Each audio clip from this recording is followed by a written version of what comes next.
Okay, hello. I'm Jeremy from Answer.AI and Hamel, who as of today. Also, where are you from, Hamel?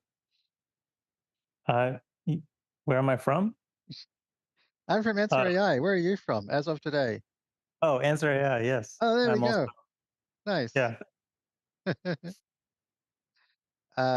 And since you just started today, I'm going to help you understand fast HTML. Is that the plan? that's great. Okay. And specifically, we're going to look at the idiomatic CRUD app, advapp.py.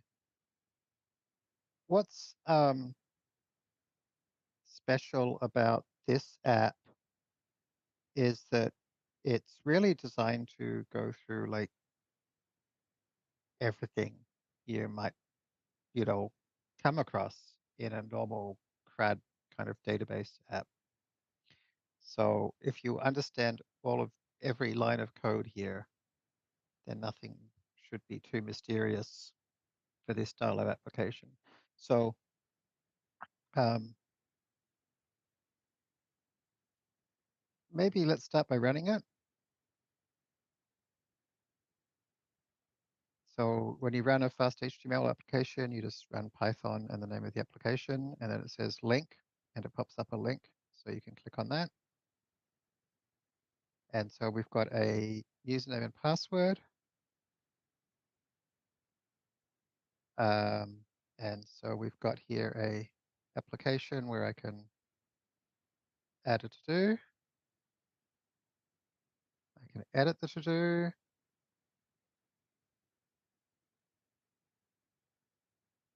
You can view it. You can see it's using Markdown. You can mark it done. You can drag it to be a different priority. You can delete it. You can log out. Okay, so that's the app, right? So All it right. covers quite a lot of behavior. Um, so I recommend, like, ideally, Claude projects are the best for this, creating a Claude project in which you grab the llms-ctx.txt file and dump it into this project. Um, you don't have to remember that. It's here, linked to it.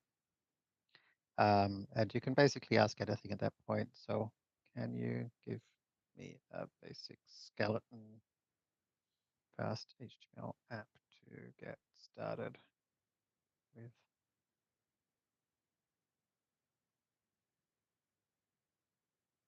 That's a bit more than a skeleton, but that's cool. Yeah, so that can make life a lot easier. And one of the inputs to that context file is actually the application we're looking at. Okay, so we follow the same pattern that actually the FastHTML standard library itself does for UI toolkits, which is just to import star. That's actually what the official Python docs do for the Python TK module. And we've been pretty careful to make sure that only the stuff you actually need are going to appear. You can also import everything manually if you really wanted to. So there they all are. Okay, so a to-do list needs to store the to-dos somewhere. We use SQLite and What is specifically, compare digest? we haven't got to that bit yet, so I'll show you when we get there, if it's okay. Yep. So for SQLite, we do most things using this tiny little library called FastLite, which is a thin wrapper over really like most of the good work from this is done by Simon Willison, who created something like called SQLite utils. But basically, it's kind of makes your database look a lot like a dictionary. Um, um, So there's a few different ways to use it. Actually, there's a way I kind of prefer nowadays, which people might find a bit less weird. So maybe we'll use that. So FastHTML example is a good place to see like lots of examples, as is gallery.fastht.ml.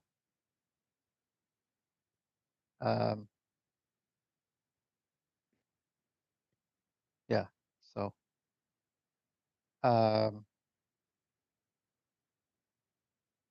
and there's a to-dos here as well.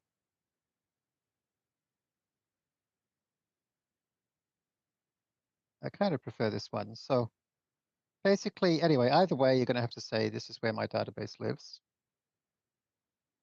So here it is. Here's where my database lives. And then, so users contains name and password. And to-dos contains ID, title, done, name, details, priority. Cool. So by default, so basically you say, okay, this is the definition of my user table. This is the definition of my to-do table. By default, the primary key is assumed to be called ID. So if you want something else, you just have to say. Does that make sense so far? Okay, user. Okay, so like ID is always the primary key unless you say otherwise. Mm-hmm.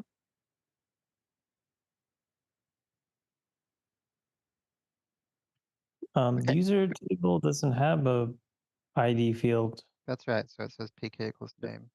Okay, I see. All right. So um, to basically get started, you need a fast HTML object. There's two ways to create it. One is with fast_app. One is called fast HTML. It's can be quite helpful to just look at the code to see the difference.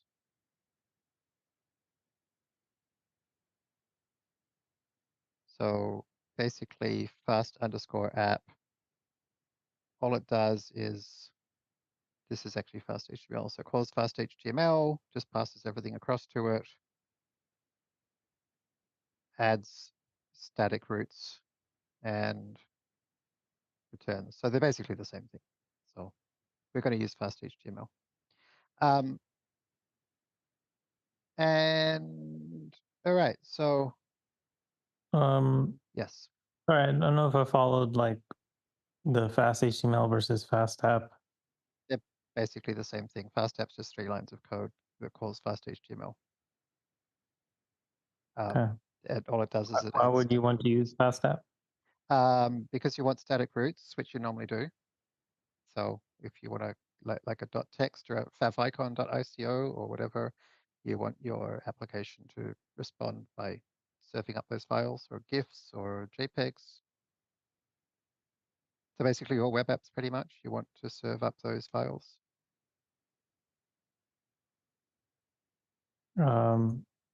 Okay, but you're using, in this example, you're not using fast app, using. This, yeah, so we kind of try to show everything manually for this example, just to show people Oh, I see. like Okay. everything, the kind of, otherwise we wouldn't get people to have a reason to show people how to do static roots, for example. I see. They were doing things a bit more manually. So yeah, that's reason one. Reason two is it kind of gets the route for you. It's like saves like 2 lines of code. I'm pretty lazy. So, yeah. Okay. So, so one thing that happens then in our to-do list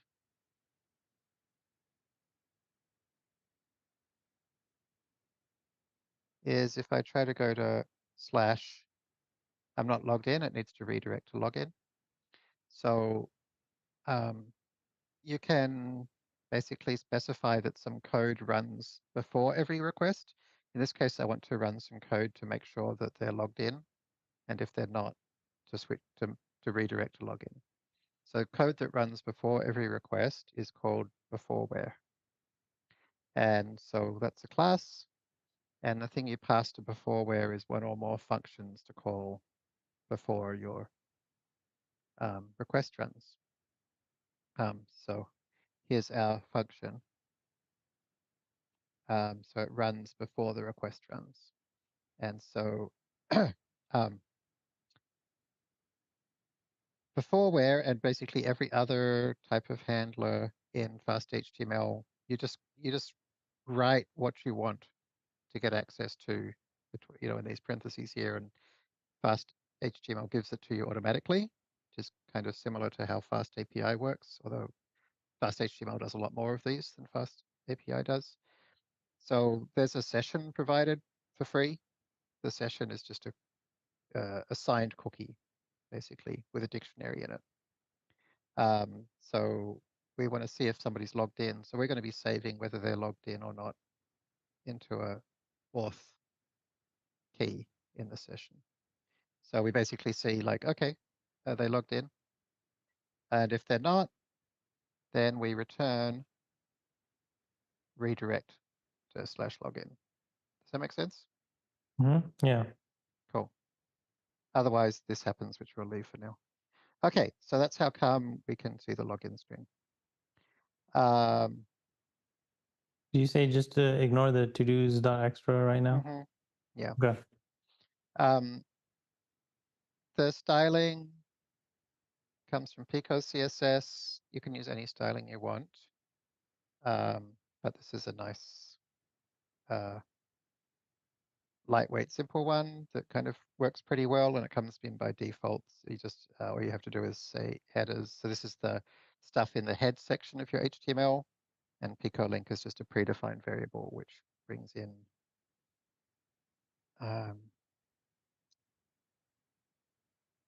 Pico. And the nice thing is, because like these are just normal HTML applications, you can always just view source and see it, you know. So you can use JavaScript. And so we saw some JavaScript.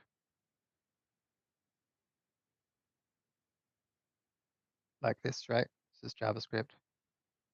That JavaScript comes from this library called sortable.js, which does drag and drop. It's pretty cool. And so in this app, I'm showing two ways of doing JavaScript. One is by things that are predefined, and one is by things that we define ourselves. So sortable.js, it's really kind of there as like an example. So there's a FastHTML.js.py, and so if I search for sortable, this is the whole thing, right? This is all it took to add sortable.js to FastHTML. That's all the code. And it's just basically a case of just returning a script tag with import sortable. So it's, yeah, really easy to add JavaScript. And so you can see that in the app. There's that code we just saw.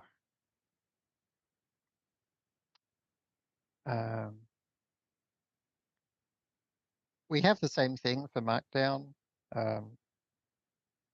you know, but just to show how to do it yourself, we've done this one manually. So here you can see Markdown.js is just a string of Markdown.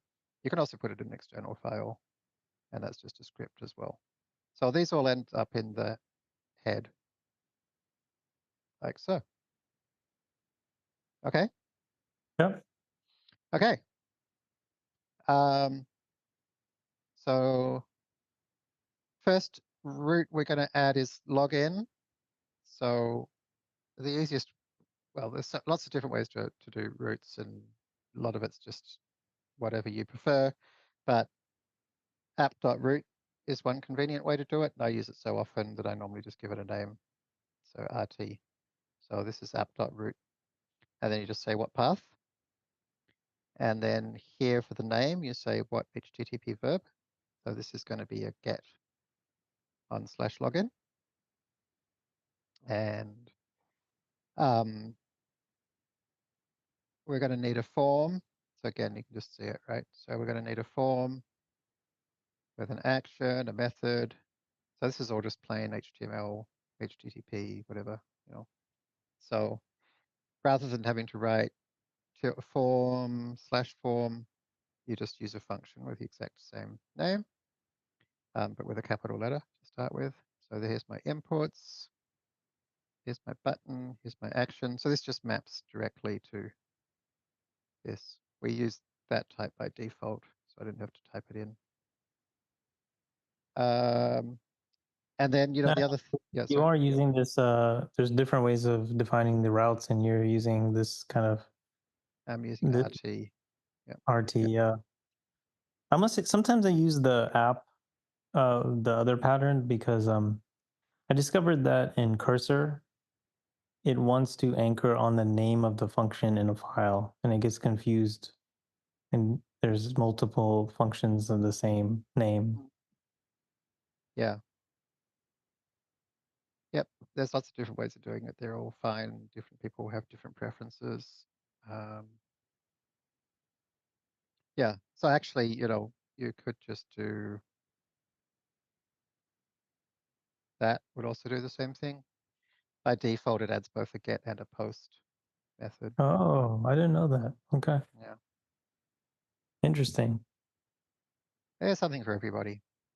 Also in this form, we want the title so that it appears, you know, in the tab correctly. So that comes from the title. So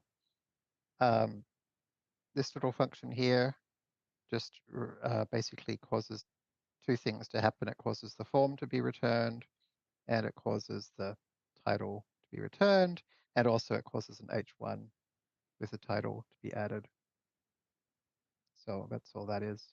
And again, like it's these things are just like, it's good just to look at them so you can just see how tiny they are. I did look at the source code for that function today. Yeah, so there it is. Yeah, so it's just a tuple of the title, a main, H1. The reason we use a main with this class is because that's what Pico expects. So yeah, cool. So happy with login, Hamel?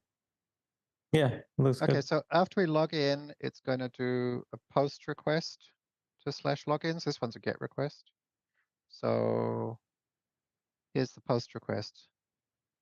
So when we do the post request, it's going to be receiving a form with a name, The action is part of the password. form, right?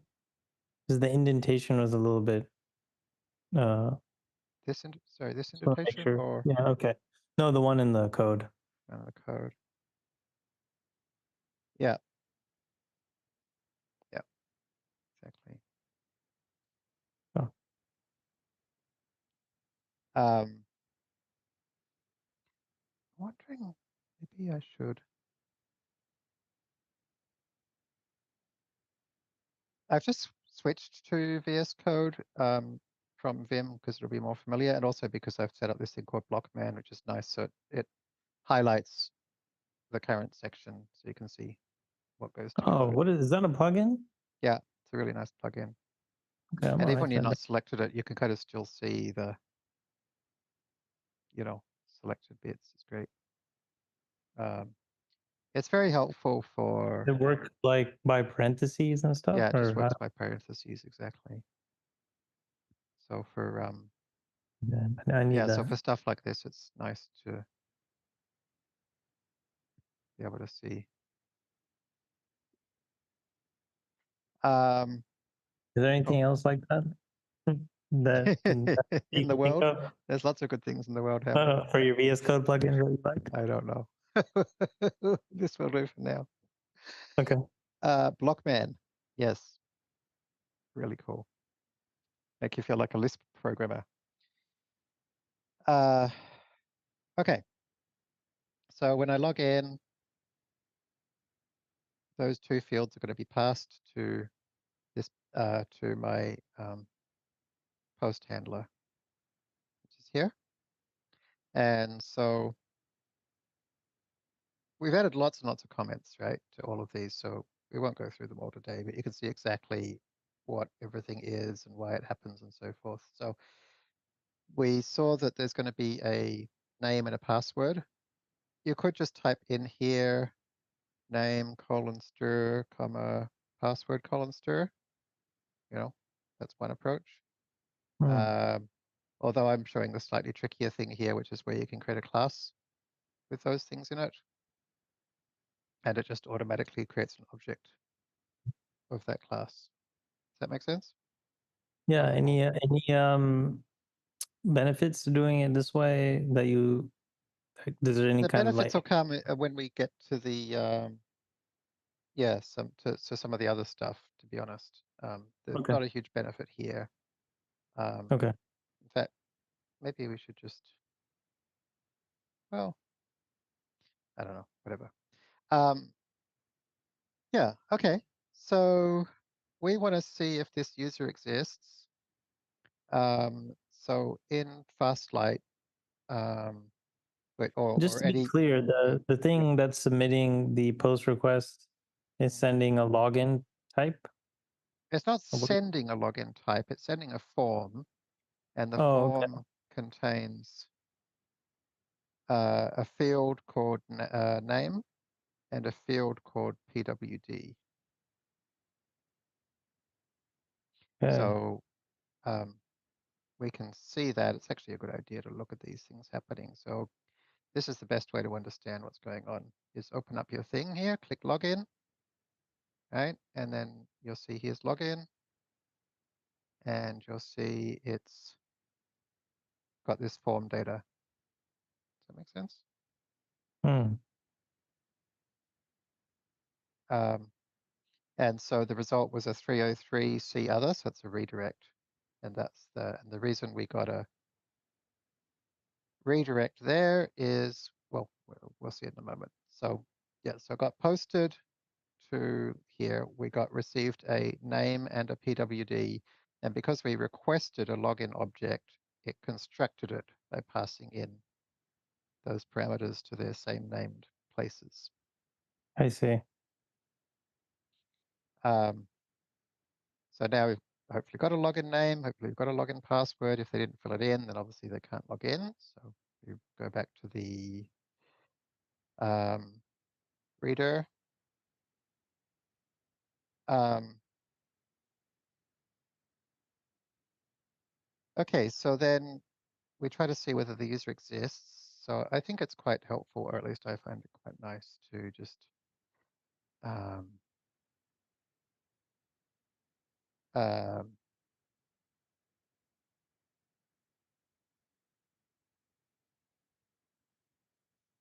just have a data, just have a little notebook I can fiddle around with.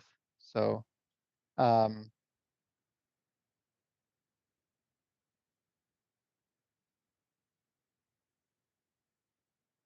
actually, I've got it here. So we can grab our tables,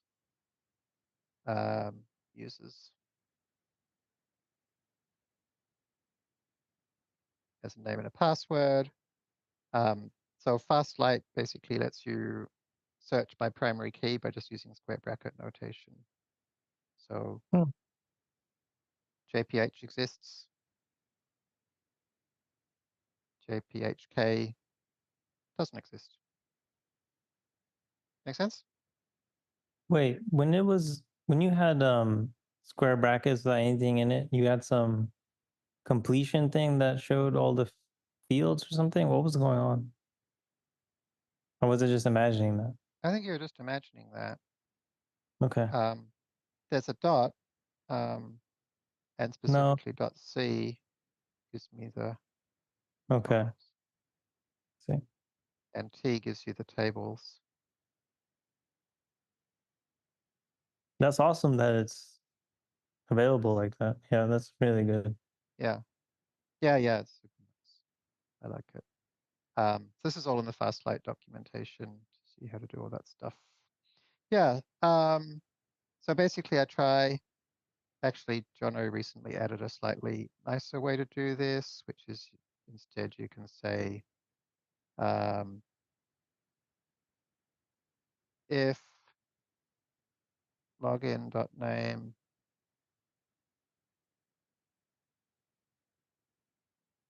not in users colon. You could do that way nowadays instead of using try except. Anyway, so in this kind of simplified thing, the logic we have is just that if a user doesn't exist, there's no separate registration key screen. We just create them there and then. So that's Okay. how we create new users in this system. Okay, so now we're up to your question from earlier of like what's compare digest. So at this point, we have a user, either we just created one. And so one nice thing about FastLite is all the things like insert and update and stuff always return the new object. So this is returned the user that's been inserted. So we want to check whether their password is correct. You could just check with the equals equals to see if they're correct, but there's a technical security issue there, which is depending on like the length of the password, for example, the amount of time that it takes to finish calling equals equals varies, which actually basically gives some information to an attacker about your password. So this is a more secure way of comparing two passwords. That's all. So yeah, if the passwords are not the same, then again, return back to the login screen. So yeah, by this point, we've got a login. So we store it away in our session. Auth is a special session name. It's a good place to put your login just because basically you can then, if you put auth as a parameter, you'll be passed What that made you name. know about this Python, like the security thing? Like, is this something you already knew about, or is there some other thing that you recommend reading to kind of know about different things like that? Or Well, I had to, for Fastmail, I had to know all that stuff.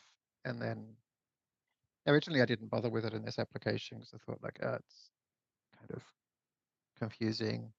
But then somebody like raised an issue saying you shouldn't teach people how to create insecure web apps. So I put it in. So fair enough. okay, you were bullied into it. You know me, I'm easily led. Okay. So if that was all successful, then now we can go ahead and redirect to slash.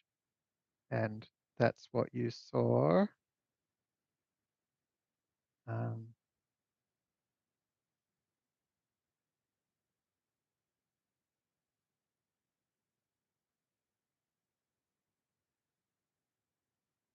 Here, we've got a see other redirect.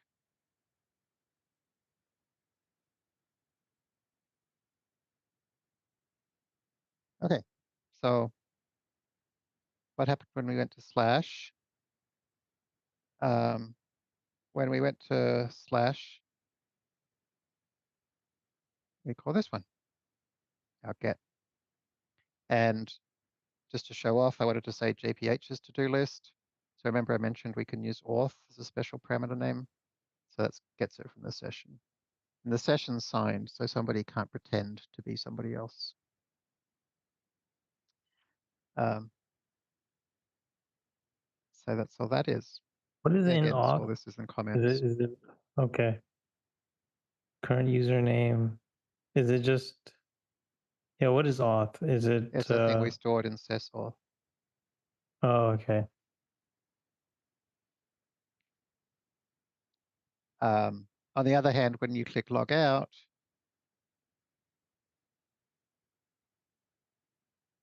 it's just href/logout. So that's just going to call get on logout. So it just deletes auth from the session, takes you back to the login screen.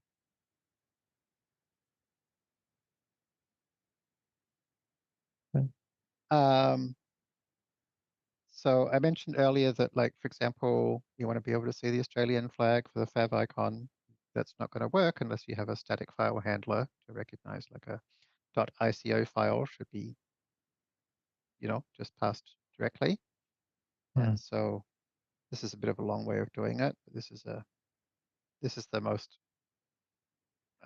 complete way of showing how to do a static file handler. So we're adding a root, and basically this is all starlet syntax. So if you look at the starlet, it'll teach you what this means, but this basically says in the path, one of the bits is called the file name, and then another bit we're going to call ext. Do you see they just get passed in here?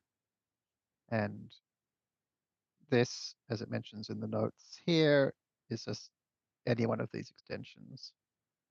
So you can change that to other things. And so, yeah, and if you get that, we return a file response, which means the contents of the file. If you use FastApp, you don't have to add this. It's just done automatically. I see. Okay, that Okay. makes sense. So, yeah, here's our homepage. So title. Okay, so then along the top, we've got JPH's to-do list, logout. So I just used a grid, H1 title, logout. Like here's grid, right? It's just a div with class equals grid. Actually, maybe even easier is just to see it here. Inspect. Just a class equals grid. That's just how Pico does it. What was the other HTX thing?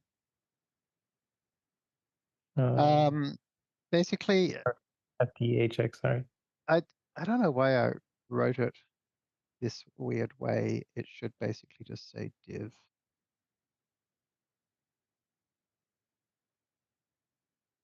Like that. That's just a long form. Pretend it says that because I don't know why I wrote it the weird way.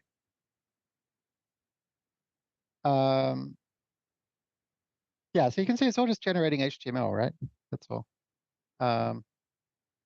So then we've got this new to do here with an add button.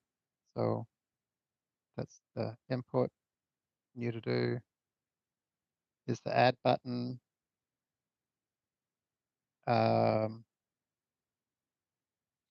And to make them kind of look nicely together like this, Pico has this group thing.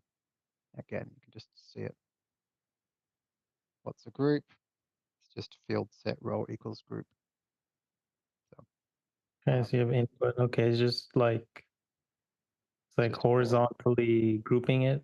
Yep. Yeah, just you can read the Pico docs to see what Pico can do. Yeah, basically like no one's going to write all of their CSS by hand unless they're crazy. So just pick a framework and stick to it for a while until you know it. And I would say just use Pico for a while because it's fine. It's not amazing, but it's fine, which is exactly what you want, right? Yeah. Okay, so then we want to get a list of to-dos. So to get a list of to-dos, you just write to-dos parenthesis parenthesis like so. So that's how you return the contents of your table. However, I need to make sure that I don't have players to-dos. I only want my to-dos. So we have a really convenient thing in Sorry, FastHTML. just so I Yes, can follow the to-dos. Is that the SQLite? this is FastLite. Yep, That's this the is my or table. FastLite. Okay, yeah. Yep. Okay, got it. Yep. So there's a few, you can pass in a where clause and arguments for that, order by, limit, offset, select. So it's just like a very, very simple one table query that by default just returns the whole table. Because I'm kind of terrible at remembering all the security details and I think everybody else is as well. We've tried to make that really pretty automatic. So this is where this comes in. If you call this on your table, then it Hmm. will add this criteria to all of your queries, both data manipulation and select. So to-dos dot extra jph. Um, sorry, you got to say name equals jph, and you can see now it's only displaying my to-dos. So that's just automatic at that point. That's great. And Yeah, I was needing this earlier. I didn't find it, but makes sense. mm, um, this app isn't like multi-user, I should mention. That's like stored as a global. So that's in practice, you would actually probably want to take this out and put it inside each method, each handler. But this is just an example. Okay, so now we want to order them by priority, which just write order by priority. So there you go. Okay, priority 0, 1, 2, 3. So I find it much easier to write these kinds of things if you have a little notebook or REPL attached to the database you can play with. So all of the fast HTML tags, we call them fast tags or FT, always take 0 or more children, Oh wait, list items. Yep. that thing that was global, the extras. Yeah. If you didn't want it there, would you have to add it to all the routes? Yeah. Or like, what would you? Okay, is there a way to not add it to all the routes? To somehow add it to all the routes at once without being global or whatever that you recommend? You know what I'm trying to ask? I do know what you're trying to say. I have to think about it. The decorator would probably be your best option, I think. Hmm. Yeah. Okay. Yeah. So here's the list of to-dos. All tags or FT or fast tags, as we call them, always take 0 or more children as the positional arguments. So that's why I use star here to say like these are all of my children. So it looks really weird here that we're putting database objects as arguments to a tag. Like what the hell does that mean? And the answer is that FastHTML automatically calls a special method called dunder_ft on anything that's inside a tag. And so we actually added a dunder_ft to our to-do class. So this is what's called to automatically turn a to-do into HTML, basically. Um, so when a to-do is displayed, it's displayed like so as a list item. Hmm. So it returns a list item, and it contains um, a hyperlink with a title, a hyperlink with the word edit, optionally a tick if it's done, and then we also add hidden fields for the priority and the ID. Yeah, so that's the list item. So this And just is, people yeah. watching that are not familiar with Fast Core, might want to explain what that patch is doing. No, the Yeah, so it just adds this method to this class. Although, like, if you use the newer style approach I described, you can just add it directly to the class. So you don't have to use patch if you don't want to. The what file approach? Sorry. The newer style approach that I showed you earlier. Where did we have that? Let's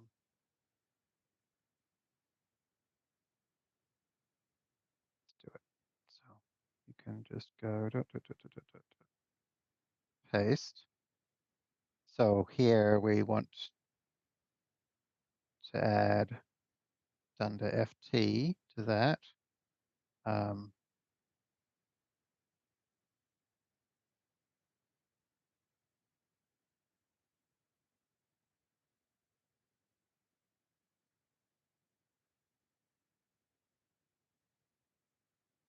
So we could just move that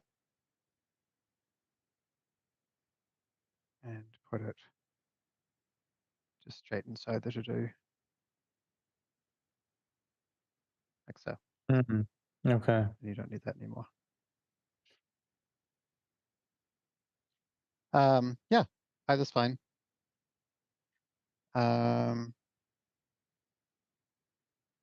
Just another reason this is kind of nice approach. Okay. So, all right. So, yeah, this is kind of cool that you just put your to-dos directly into your form. And then the form, we can give it an ID, a class. The form has a post, which we'll come back to why that's there. I got a Yeah. question. When you're doing Mhm, something like that to do component, or that whatever the to do list or mhm, the thing, mhm, did you like do that part in a notebook mhm. and then kind of copy and paste it, or did you do it directly in the editor and fit, like, what is I your mean, approach? it's honestly, there's so little to it. I think I probably just did it directly here, like once you remove the comments. There's no logic in it. So generally, I actually only kind of use notebooks and stuff for stuff where there's logic. There's no logic here. This is just HTML. Okay. So yeah. But you certainly can, like if you um,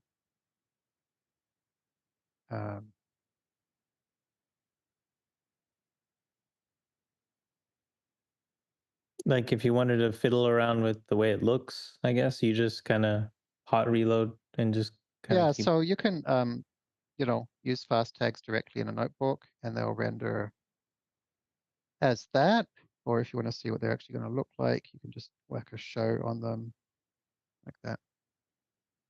Okay. But it does depend on like having the style sheets available.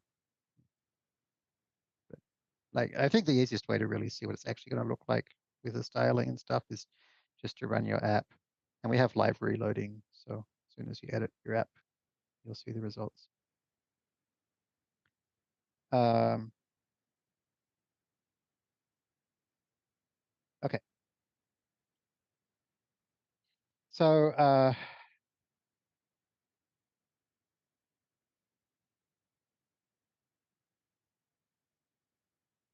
yeah, again, lots of comments here explaining exactly what's going on with all that FT, whatever stuff. Yeah, so as before, we've got the title and then we return that stuff. So I guess, yeah, what happens when you add um, a new one? It's going to be clicking the add button inside the form. It's going to post a slash. So here's the post to slash. And so this is kind of cool because the form, it has a title. And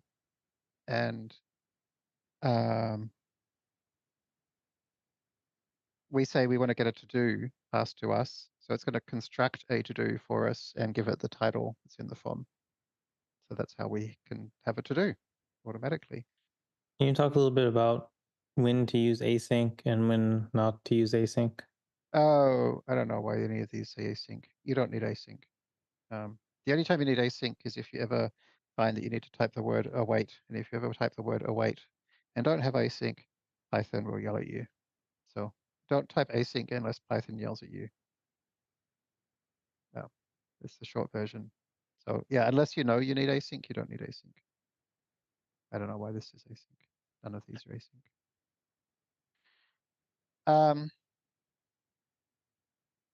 Okay. Why So does it? I mean, it still works the same. I mean, is it yeah, still doing? works the same. Yeah, you don't need async. Okay, I'll just forget that I saw it. Yeah, It's just hard for me to do sometimes, but it I'll works try. if it's there. It works if it's not there. So, Okay. oops.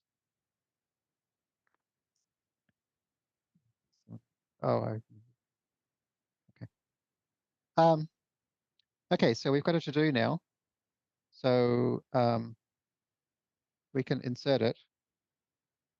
And remember, I mentioned that when you insert something, it also returns the thing that was inserted. Okay. And after it's been inserted, it's now got an ID added. It automatically gets an ID. Um, and then the other thing that want to happen so when I click add, two things should happen. This to do should appear in the list, and this input box should disappear, which is what happens. So the reason why is because we return the new to do, and that gets rendered with dunder.ft automatically. And we also return a new input box, which is empty, and it has the same ID, so it replaces the one that's already there. So So that's how called an does it know out of band to? swap. Um, I guess like how does it know to do their replacement? Is that in? That's what OOB means. OOB means out of band swap. It means to replace one that's already there, and it looks for something with the same ID.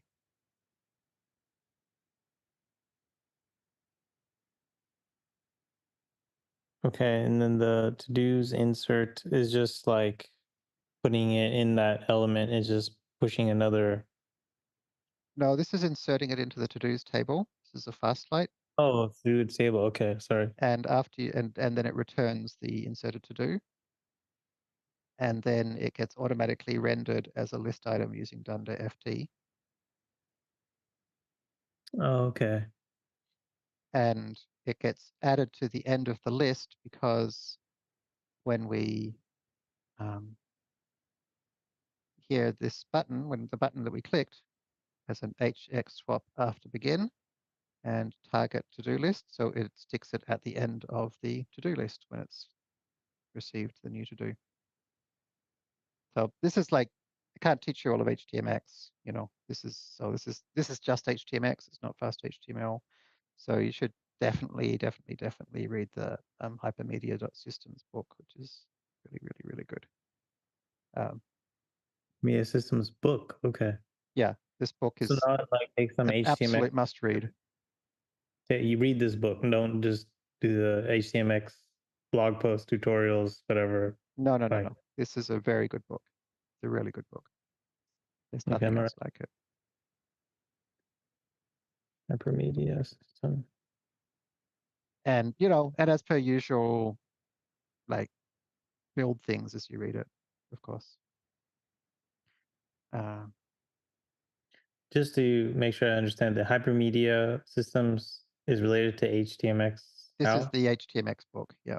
So Oh, part one describes like Web 1.0 applications. So it doesn't even mention HTMX. It's just using HTML and HTTP because that's kind of like understanding that's a prerequisite. And then part two is HTMX. Part three, you could ignore. It's about mobile. okay.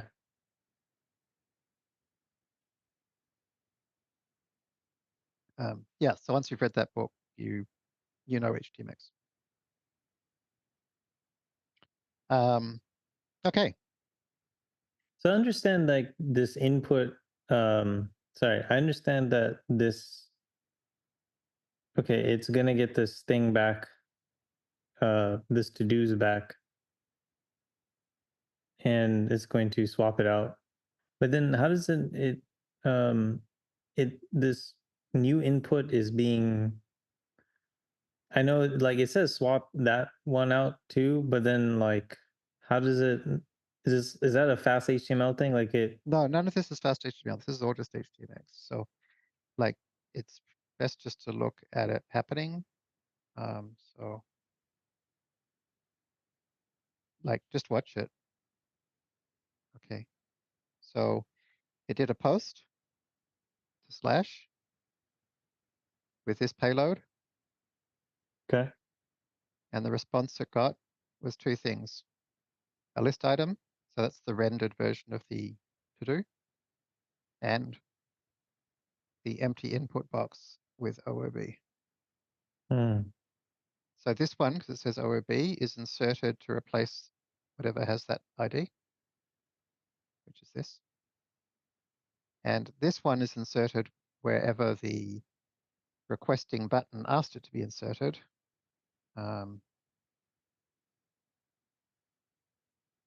Which was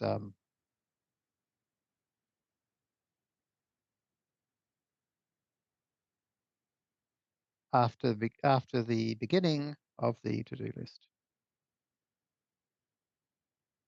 And this is the Okay. to-do list.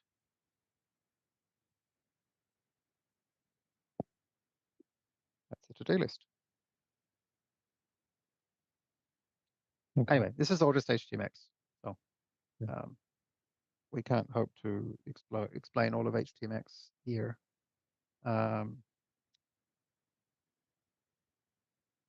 Yeah, in fact, that's basically, it. Like, there's an edit screen.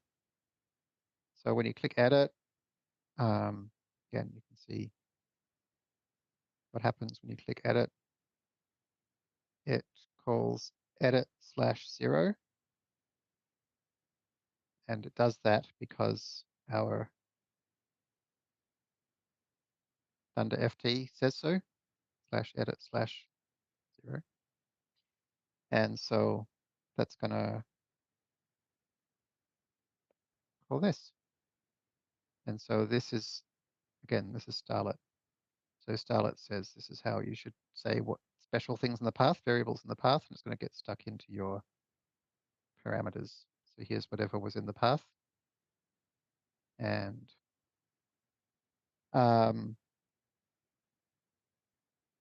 we pop up our form with the The hidden title thing? and the save and the done details.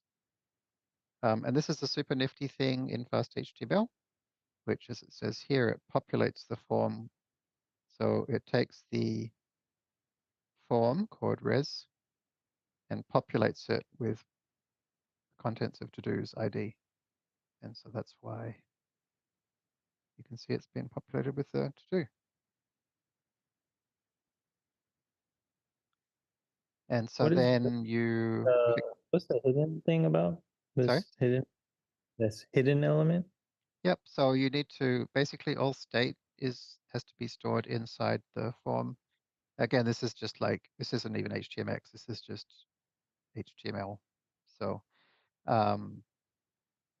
state has to be stored in the form. So it needs to know what to do with it. This is to do 0. So that then when we click save,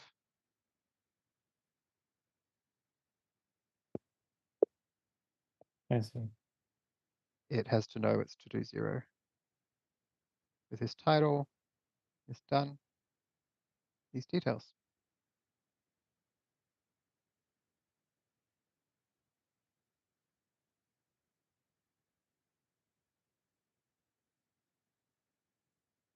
Anyway, so yeah, so I think like